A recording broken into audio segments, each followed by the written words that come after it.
So sorry about that. There's a reason why they use the term absent-minded professors. So one thing that I noticed was a pretty common mistake that I saw it across most papers or most homework assignments was on number 2. So we're thinking about here, we've got kind of a taste for discrimination coming from the actual players themselves, right? So the labor market's a little bit opposite of we're thinking about the goods market, in that our players are actually the suppliers, right? And the teams are actually demanding, right? So you kind of think about here, if I've got my supply curve for labor, my demand curve for labor, right? I think I said in the problem, assume that you've got the exact same quality, right? So I'm looking at the same team, I'm looking at kind of the same quality player.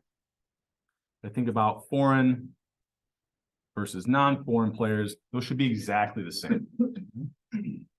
If I've got a taste for discrimination, that's going to shift or operate through my supply curve, right? So this is the idea that, so here, if I'm a non-discriminatory player, right, relative to a discriminatory player, right, it's essentially like my marginal costs are lower, right? Remember, the supply curve reflects marginal cost. So this taste for discrimination meant when I'm playing with this, with someone from this group that I'm discriminatory towards, essentially I incur some additional cost, right? Whether or not this is cycle, it's not like a physical paid, right? But it's kind of implicit or like this intrinsic kind of cost, right? This psychological cost to the individual. So you can kind of go about this a couple different ways, right? If we think about like, well, what would the equilibrium number of workers be, and what would I have to pay them? So it kind of has some weird implications, but let's assume, so this would be like the quantity of non-discriminatory players. Here's the quantity of discriminatory players, wage for discriminatory, wage for non-discriminatory, right? We've got a couple weird outcomes here. Is the idea that, well, why would I ever pay these discriminatory players when I could just pay non-discriminatory players, right? The wage, I could get away with paying the same quality player, remember the same demand curve, I could get away with paying that player a lower wage. And so what you'll end up seeing is if the teams, right, don't care, aren't discriminatory, or have any preferences for whether or not their players are discriminatory, they're always going to go with the non-discriminatory athletes, right? Now, eventually, if they run out of non-discriminatory athletes, they might have to then result to kind of employing some of these discriminatory athletes. If they do, they'll have to pay them higher wages. But if we think about kind of the number of them that are going to be employed, much lower, right? So we're going to see fewer of these discriminatory employees employed. If they are, I guess, good for them. They're going to get a higher wage. So, it's kind of a weird implication that for the ones that still are hired, they actually end up better off with this discrimination. But if there's enough players who are non-discriminatory, the teams are just going to fill their rosters with those non-discriminatory players, right? So they're kind of this employer. So consumer and employer discrimination operate through the demand curve. Employee discrimination operates through the supply curve, right? The employees are the ones supplying the labor. Okay. Any questions in there? So even if I think about, I don't want to point this out so it doesn't muddy up the graph. Let's say I'm looking at some quantity of labor out here, right? I want the exact same quantity of labor from a discriminatory and a non-discriminatory player. I'd have to pay that discriminatory player a much higher wage, or you can kind of think about this as there's going to be some wage premium that I have to pay that player. Right? So I think in the next question, I asked something like, what is the true cost of, if I think the example was, I'm thinking about adding a foreign player to my team. I know I've got some discriminatory employees. Well, the true cost of that, adding that foreign player, this gets kind of weird. So let me see if I can put this on one. Now I'm gonna have to move this up for a second. So let's think about just the wage given to that foreign player, right? They're of really high quality, right? So you can kind of think about their demand should be up here. And then maybe, you know, here's the supply curve for that foreign player, right? The problem is if currently, right, I'm getting away with paying, you know, I have this as the non-discriminatory wage, but if there's no one on the team that the person's discriminating against, there's no shift in their supply curve, right? They'll just be right where a non-discriminating employee would be. So currently I'm getting away with paying this lower wage, right? If I add this foreign player, marginal revenue per win times whatever their quality kind of measure is, the number of wins they add, the demand curve should be up here. But if I add them, what happens to the wages I'll have to pay to all of my discriminatory employees? Let's just assume for the sake of this that they're signing annual contracts, right? So if I add this foreign player, what's going to be true about my discriminatory employees? I'm going to have to pay them. They go from here. I add the foreign player. What happens to their supply curve? Shifts up. They're going to require a higher wage, right? Even if I'm holding constant the amount of labor I'm getting from them, they're going to want a higher wage. There's going to be some wage premium, right? So even though this is the value of that foreign player to my team, this is the amount of money that player will bring in, but they're adding that player will also now bring in some additional costs, right? So you can kind of think about it as the demand curve for this employee will be the value that they bring in minus these additional wage premiums I'm now paying. So what happens? Essentially, if I've got enough employee discrimination and I can't find non-discriminatory employees to replace them, the demand curve for this foreign player with my discriminating employees is going to decrease. And maybe they still do sign that foreign player, right? But the wage is going to be lower, right? The equilibrium wage they would give a player of that quality, if they're a foreign player and they have discriminatory employees, is now going to go down, right? So this is kind of, you know, we can't really necessarily see this in the data. I mean, well, we can see that, you know, a foreign player, we can try to estimate what their value is and then see if the wage they're getting is below that, right? And they might still be earning a really high wage if they're a high quality player, but it's not as high as what it should be, right? Now, I probably wouldn't extend the question like this to go this far, but it kind of is an interesting implication that if we have discriminatory employees, we know that we're going to have to pay them higher wages if we add a player from the group that are discriminatory against, right?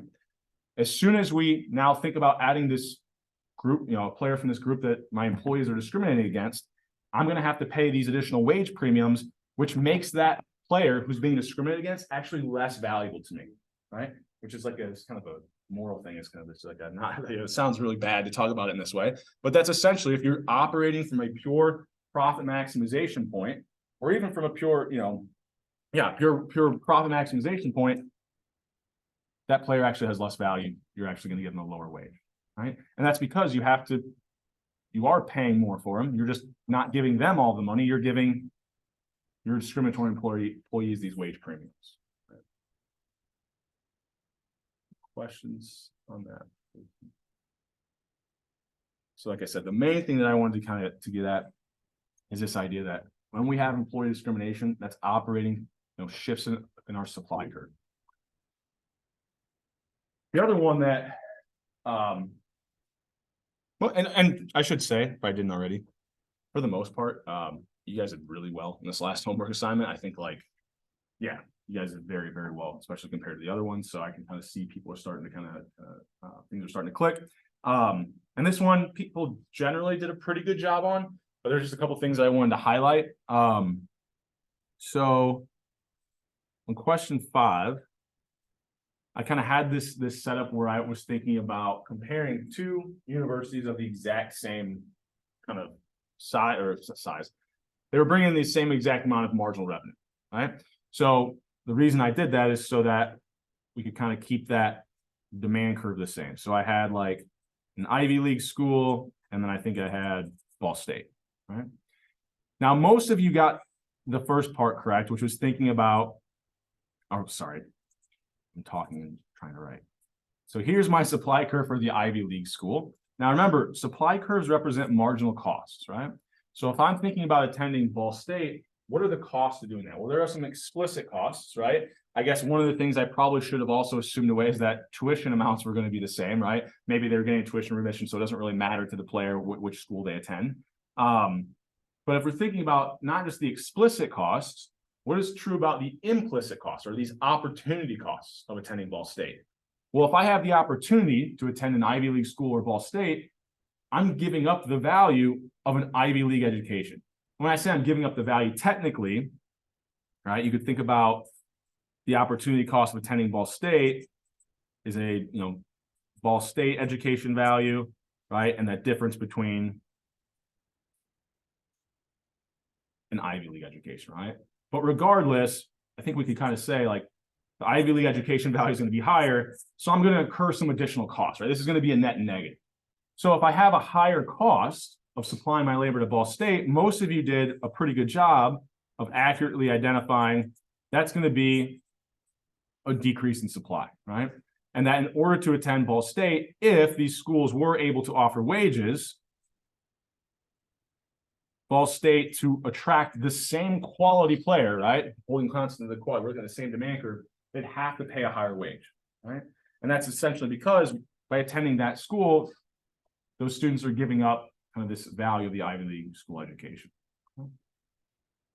Any questions? Like I said, most of you got that part pretty well. One thing I wanted to point out. So if I was to add in the value, so I've got the wages that they would offer, right? Well, let's say they could offer tuition remissions as well, right? So it gets a little bit trickier here because they have different tuition amounts, right?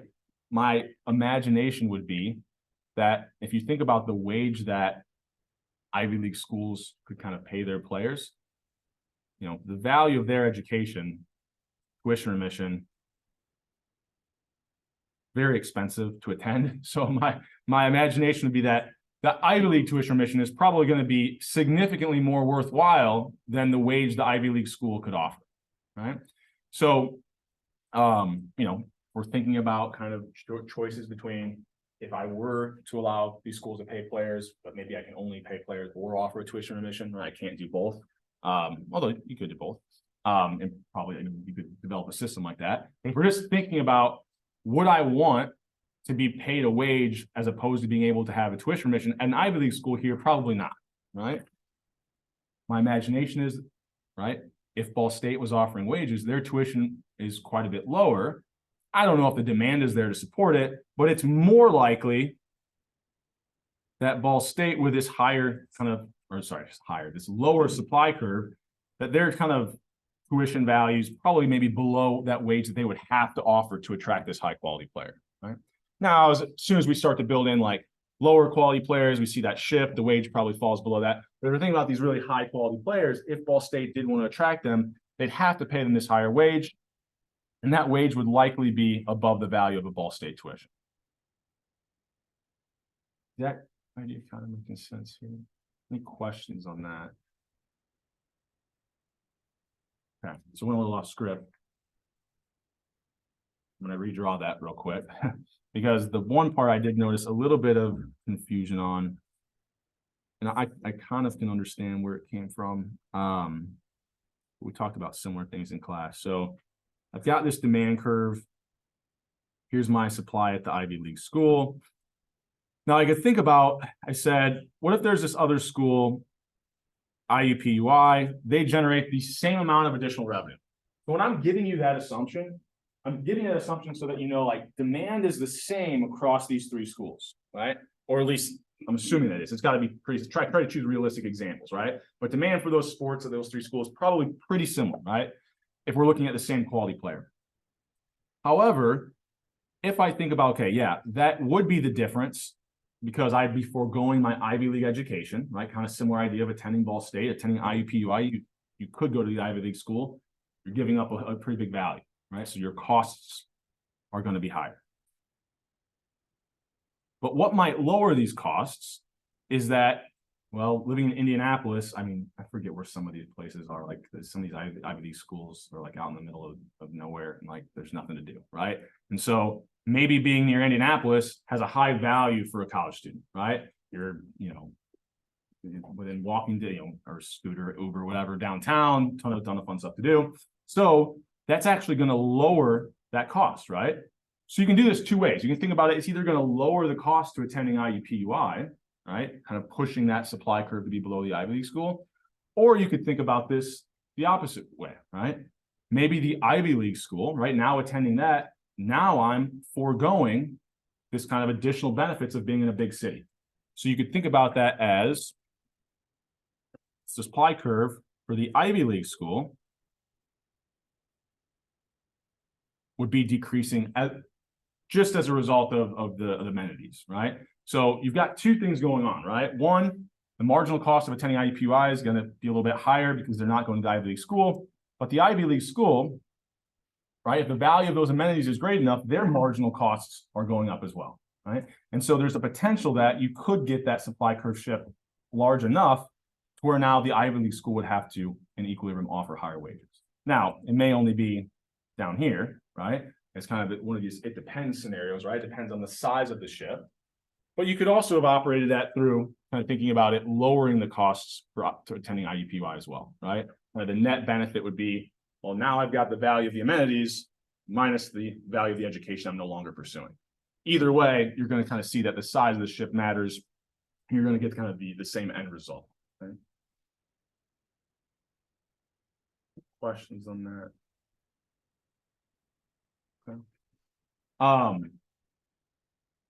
Okay, so I think I'll do this next. So I was thinking about this earlier today, because it's kind of a relevant example. It's kind of interesting. I read a little article on it. So something that someone brought up was what are the changes that baseball rule changes might have on the sport, right? So if you're not aware, baseball has tried to set in something, they got like a rule against the shift now. These pitch clocks, like you can't have these you can't just take so much time between pitches. They're basically trying to make games be a little bit shorter, right? And they're trying to make it more attractive. They're trying to increase demand, right? Generally, rule changes, I mean, these sports are pretty old, so a lot of the times they're not to necessarily make the game more fair or better. Typically, they're now trying to operate, shift that demand curve, right? Increase the amount of revenue they can make. So it's kind of an interesting idea. You could think about, if I was thinking about the relationship, so it's really weird. So they're assuming a couple things, right? If I was thinking about the length of a game and the marginal utility or the value that someone got from it, right? If I'm watching the game on TV, potentially as the time increases, like the total, and I could think about here instead of marginal, it's the marginal value of watching the whole game, or I could think about it as the total value I'm getting across every hour watched or every minute watched of that game. So what they're assuming is that, yeah, I don't know, maybe kind of viewing the game, right? As that game goes on longer and longer, maybe the total value decreases. That's what they're assuming by wanting to make it shorter. If they think it's going to shift that demand curve up for their overall product, they have to believe that this relationship exists. That if they could shorten the time of the game, total value to the consumer is going up, so they can get away with charging a higher price. Right? Now, I don't think that's a wild assumption, especially when it comes to like viewing the game on TV. But I think there's a pretty strong argument that this relationship probably isn't necessarily the same if you're physically in the stadium watching the game, right? And that you're there, you're taking the time off anyways, like I'm missing work regardless. So if I'm here for 3 hours or 4 hours, just another hour I get to drink beer, right? And so it could potentially be that this time, I don't know, maybe it's constant, right? I mean, maybe it's increasing, right? So if that's the case, well, now making the game shorter is actually decreasing the total value, which would decrease revenue. So you kind of have this idea, this scenario where if I'm thinking about the ticket market, right? We've got we'll just kind of keep it. Here's my capacity. We'll just assume, make it a little bit easier, that demand's pretty high. So this is the current kind of price that we're getting. Well, if I make the game shorter, right, and kind of said that maybe the in-person viewing that actually decreases total value actually would decrease the marginal benefit of attending that game. You could decrease that demand curve. So we'll call this second demand curve. Decrease the price you can get away charging for tickets. Here, quantities stay the same. I kind of made that nice and easy so that we could kind of clearly see that total revenue from scenario 1, higher price times the same quantity, it's going to be greater than the total revenue generated under kind of scenario 2, right? So possibly I'm losing out on money in the ticket market, right? So I can think about this as, here is kind of my lost revenue, right? So I've got, this is where, I mean, hopefully we start to kind of see it's probably really complicated when making these decisions.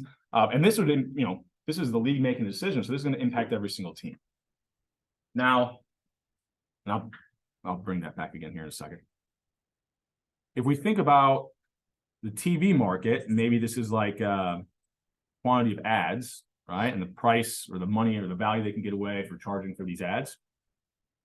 Let's just say, got this increasing supply curve.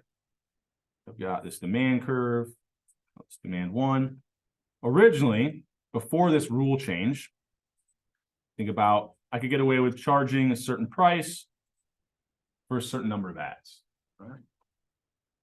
If I have kind of this higher demand curve, there's going to be some weird things possibly going on. So let's say I make the game shorter. More people, for whatever reason, makes it a more viewable game on TV. More people are tuning in and watching the entire game, right? So if more people are tuning in and watching the entire game, might think, okay, price and quantity of ads is going up. What's kind of maybe a goofy thing I have to work into this model? If I'm thinking about, if I'm shortening the time of a game, what might happen if I try to increase the quantity of ads I sell? I don't have as many ads. I don't have as many ad space, right? So I might not be able to increase quantity. Let's say before, I'm selling the same number of time slots as I was before, right? So my quantity can't change, right? I could, you know, change it below that, but there's a certain number of time slots or ads I can, you know, there's a maximum, right? So instead of kind of my price and quantity going here, all that would happen is that demand increase would just increase the amount of money I can charge for those ads, right? So it's not that we would probably in practice actually see more ads being, you know, kind of worked out, but that the ad space that it's available, they'd be charging higher prices for, right? So here, kind of once again, now we've got the same quantity. We look at total revenue from the TV market minus total revenue from the TV market, or sorry, this is scenario 2. This would be the difference, right? We're going from scenario 1 to the rule change. Now we've got kind of higher total revenue. So we've got a gain or kind of revenue gain here from our TV market, but potentially we lost out in some revenue, right? Actually, I should have set this up the other way. Sorry. It'll be a negative value, right? We're taking the new, it was time period 2 minus the old time period. So this is going to be some negative value. This is going to be some positive value. We're essentially going to have to weigh out. So we'll call this, I don't know, tickets. Am I losing more money in my ticket market than I'm gaining in kind of that ad space market?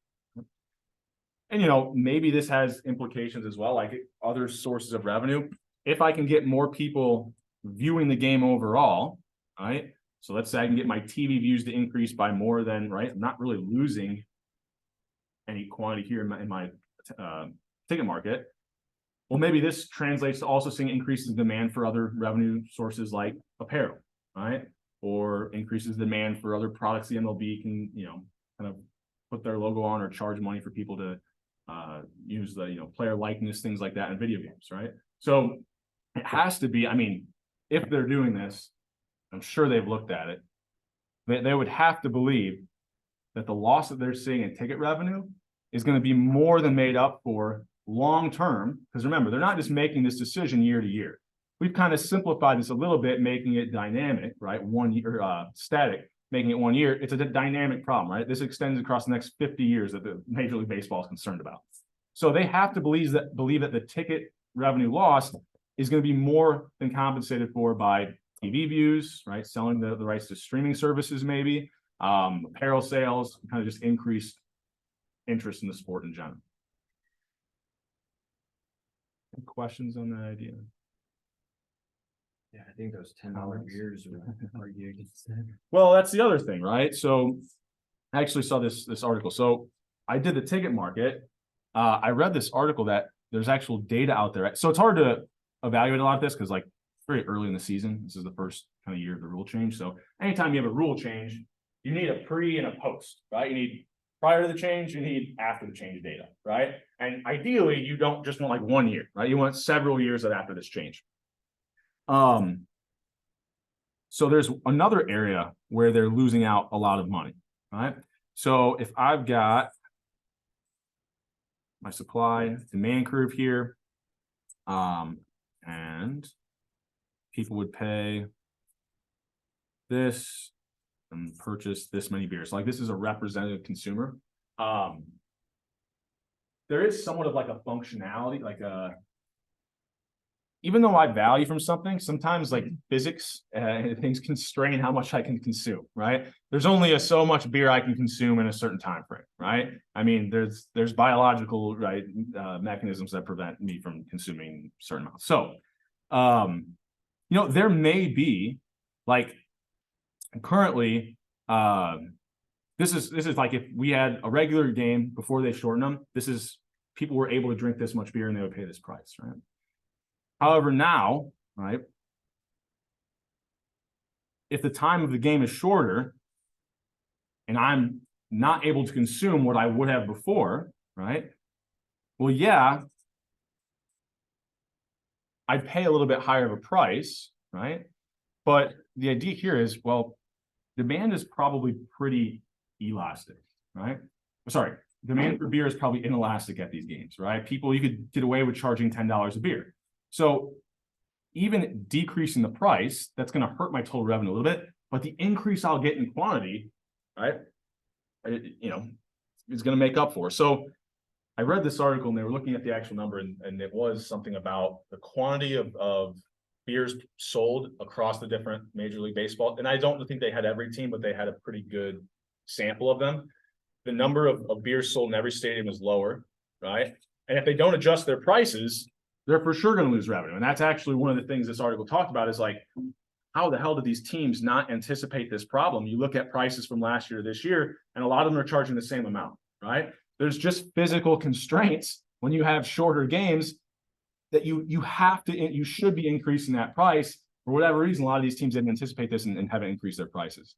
And like I said, I don't know why, because people are pretty insensitive to price changes when it comes to, I've paid dumb money for a beer at a concert or a sporting event, right? Like, because you don't have any other substitutes, right? You're there. You can't go out. You can't bring anything in. So, how they didn't anticipate this, I don't know. But this is like a very relevant kind of, and someone talked about it last week, and I saw that paper, so I thought it was kind of interesting to think about how difficult of a decision this really is, though, right? Making this rule change, you're trying to estimate the effects across several different revenue streams and then figure out if the net total effect is positive. Are they already increasing it from like the 7th inning, like the 8th inning? I think some of them have realized this quantity constraint of having a shorter time, and like before they were not allowing beer sales past the 7th inning. Now some of them I think is the whole game. That was another thing they brought up. Like, you don't have to just adjust price. You could also adjust these different other rules, right? But assuming that they didn't have any of those rules, that was kind of what I was going with there. You think they could possibly be just waiting to see if people actually enjoy games more before they make all these changes? Yeah, revert back to old prices. Yeah, they could be kind of seeing how it works out. Because you also have that people's consumption behaviors could change, right? That maybe people start drinking quicker if the games are going to not be as long, right? So maybe they're concerned with like, they don't really know how, because I was just saying that there could be a constraint here, right? But if individual behavior changes, maybe that pushes the constraint out to be, further away. Maybe that doesn't, then it's not binding, right? My thing is like, if they start bringing in less people because people don't enjoy the length of the games like they once Mhm. did. If they bring in less people and raise the prices of your goods there, I Mhm. feel like you're just gonna double down on a bad decision. Yeah, I mean, it's more complicated. I think that one of the issues is there's not like a lot of data you can use to estimate what the impact is going to be, right? I mean, you can look at previous games played, but right when it doesn't, the time of a game is not known prior to attending, right? It's just based off of the average time. Well, the average time, like we maybe see it change over time, but go at 50 years, 50 observations isn't a very big data set, right? So if people are just making their expectations based off the averages, it's really hard to gather large amounts of data to estimate what the impacts are going to be. And I would agree with you, like, to me, so if you think that in this TV market that you're going to be able to generate, increase demand and you're going to increase revenue there, right? And that increased demand, more people are watching the sport. And so you're going to long-term have way more fans, way more people purchasing the apparel, way more people who want to maybe future attend games, right? I guess I would argue that watching a game on TV, I don't think is going to create as many fans as watching a game and experience a game in person. So if you in any way are detracting from the experience of a game by making it a shorter time period, you might actually lose out on some fans from the in-person attendance. And it would be my imagination, this is a little bit anecdotal, but like, well, it's not really anecdotal because you can look at the price that people will pay for a ticket versus the price that people will pay. Some people won't even pay $50 for, a package to watch all the games on TV across the season. They'll pay more than $50 to attend one game. So my argument would be like, I don't think you're creating as many fans in the TV market as you think. I think your real creation of fans is probably in-person attendance. And if it was me, I would probably focus on, we need to really make sure that having shorter games is not going to detract from the in-person experience. Because I kind of assume this. I assume that a shorter game, people aren't going to like it, but I don't truly know. I don't know the representative consumer. But I'd really want to make sure, that that's not happening. If I was in charge, I would really want to make sure that's not happening. Is that kind of what you? Yeah. Any other questions on that? All right, so it was something I thought was interesting, kind of related to a lot of stuff that we talked about in this class. I want to go over a couple of those questions from the homework. What I want to do now. Let's do, does anybody have any questions on like problems or any issues you're running into working with the data on your projects? Like just, I don't know, errors in Excel, or is there something that you want a little bit more clarity in, like how do I interpret the results or something like that? No. Yeah, a quick refresher with Yeah. regression, Mhm. like when we're doing beta 1, 2, and 3, Mhm. and like you multiply the first and the last one, those regressions, what are the circumstances in which we use that for? Yeah, okay. So let me think of one on the top of my head. You got a good one. I think like last class period we went over 1, 2 like that. Yeah, so I think let's do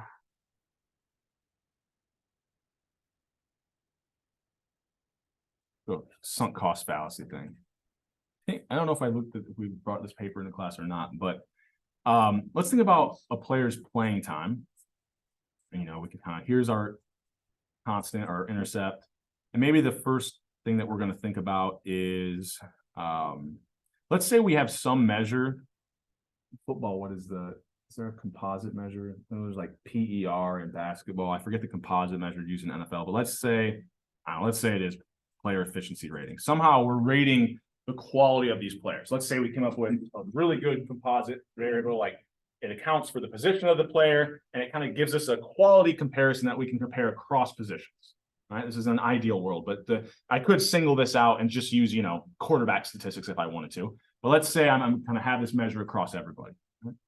I'm then going to look at, well, I know this is like their kind of college performance, right? And kind of measure of quality. But then that might be interesting. Okay, how does their playing time get impacted by whether or not they were kind of a first round draft pick, right? So, and then I think, okay, maybe being drafted in the first round, well, maybe my playing time, it's not just was I drafted in the first round, but if I was drafted in the first round, what's the additional impact this kind of quality measure has on my playing time, right? So is this quality measure more predictive of playing time for individuals taken in the first round, right? So maybe kind of players taken at the later rounds, their player efficiency rating might not be as high, but also maybe it's hard to evaluate. You know, we come up with a different example after this as well, but I like this one a little bit because the draft is coming up and I was thinking about this. So here's the impact of a 1 point increase in this player efficiency rating on the expected playing time of the player, right? So the way we interpret this is always a 1 unit change in our X variable causes the predicted Y variable or dependent variable to go up by or down by if it's negative, whatever that slope estimate is, right? Whatever Excel kind of gives you that coefficient to be. Here would be kind of a nice indicator of, are they falling victim to this sunk cost fallacy, right? If I take a player in the first round, holding constant their measured quality, am I more likely to play them the following year?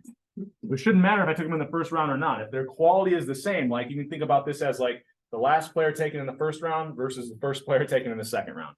Does, for whatever reason, being that first round draft pick, our team's playing time decisions being skewed at all, right? And then beta 3 would be, okay, here's the additional effect for a first round draft pick. So the way we use these, the only way I'm going to use these interactions in this class is you've got some group, right? Some 1-0 variable. So was I a first round draft pick or was I not, right? I then want to know, does the effect of this X variable I'm interested in, so this is my like variable of interest, like whatever question I'm trying to get at, this is my variable of interest. Does that effect of that variable of interest change depending on which group I belong to? So if I'm a first round draft pick, is there some additional playing time that comes from having being higher quality, right? That one might be kind of a hokey example. Let me think of a different one that'd be better. You can always do like the discrimination stuff. So I think the easiest one is, and this is the paper we looked at last class, I think. So maybe I do same kind of idea. I'm going to use some player efficiency rating. I know that should influence salaries, right? It should probably be positive. As my quality goes up, my salary goes up. And then maybe I'm interested in, oh, sorry, beta 2. I've got kind of, was the player non-white? So this is kind of my 1-0 group. And I think that if there's some discrimination going on, that the quality of the player, if they are non-white, right? So I interact those two variables. This would tell me the additional kind of impact on salary that that quality has if the player is non-white. If I believe there's discrimination going on, then I believe that what's probably true about this coefficient. So if the player is non-white, what's the additional impact on salary that their quality is going to have relative to a white player? If there is discrimination, it's going to be a little bit lower. So I would expect kind of this additional impact here, it's actually lowering the impact of that quality measure on the player's predicted salary, right? If there is discrimination going on, right? So anytime I have these interaction terms, it's when I want to find my variable of interest, the effect of it, but I think that it varies across these two groups. So I have to have some kind of 1-0 variable there that I can interact with. If you've taken econometrics, you know, you might know, I don't know how far he goes into it. You can do this with two continuous variables too. It's a lot trickier to interpret and like think about what it's actually telling us. But for us, all we've looked at and all we're going to be concerned with is interactions with this 1-0 variable, kind of picking up, does this variable have a different effect across different groups? Any other questions? Okay, one thing I would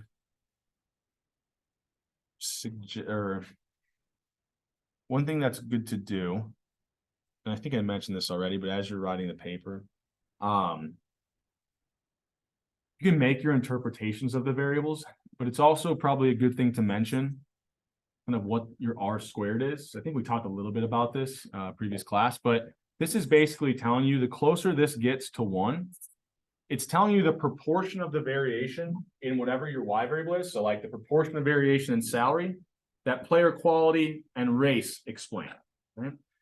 Or the proportion of the variation in this Y variable that all of my X variables explain, right? So I want this to be really close to 1, right? So anytime you have these results, we can still interpret the coefficients, kind of, similar how we were just talking about them, but we should be a little more hesitant to really like make policies if that R squared is pretty close to 0. Because that means if my R squared is like 0.01, that means I'm not explaining 99% of the variation in salary. That means that I left out a lot of things that matter, right?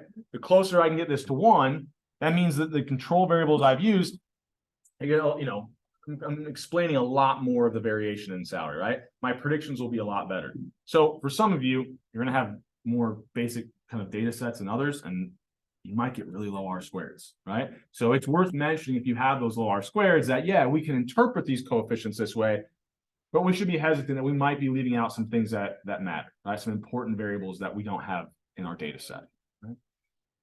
Also, kind of you can interpret these, but then also you want to make sure you're mentioning, can I say that this relationship is significant, right? So remember, we kind of always start out assuming that the slope is equal to 0. If we can get this p-value to be less than our 3 alphas of 0.1, 0.05, and 0.01, we can reject that. And it's kind of like this double negative. It's kind of a pain. It's just math doesn't always line up with the way we taught. So we have to start out assuming there's no relationship or that slope is equal to 0. If we can reject that, we're really saying where you reject there's no relationship, or we found strong evidence there is a relationship, right? So mentioning kind of what levels you can make that statement at is also something you want to do. And you don't have to do it for every variable, right? All I want you to focus on, you should have some question, some idea. You should have a variable of interest. And maybe you do an interaction term and you want to mention that as well. But you don't have to go through like some of you I gave, like you could probably use like 20 different control variables. You don't have to go through and interpret every single one. Just interpret the variable of interest that helps you kind of answer whatever your topic of your question was. Any other questions? Get out of here a little bit early today. All right, so everybody that was here, I want to give you, we'll get 10 out of 10 for the day. I'll probably stop using the iClickers from here on out. If you want to attend class, I would greatly appreciate it. I think it'll also really help you on the final. But we'll kind of just be going through some review. Like I'll be kind of adding on to some of the homework questions. I think we didn't have worked through everything on homework 4 yet. I might go back to homework 3 and kind of work through some more of that. Tackle a couple more of the ideas that you guys kind of gave me as well, and maybe bring in a couple papers. So it's just going to be a lot more linear regression discussion, a lot more examples. If you have any questions related to your project or anything, feel free to bring those to class over like the next week or so. Other than that, any questions for me before you guys get out of here? Like I said, make sure you respond to iClick before you leave. Other than that, I'll see you guys on Friday.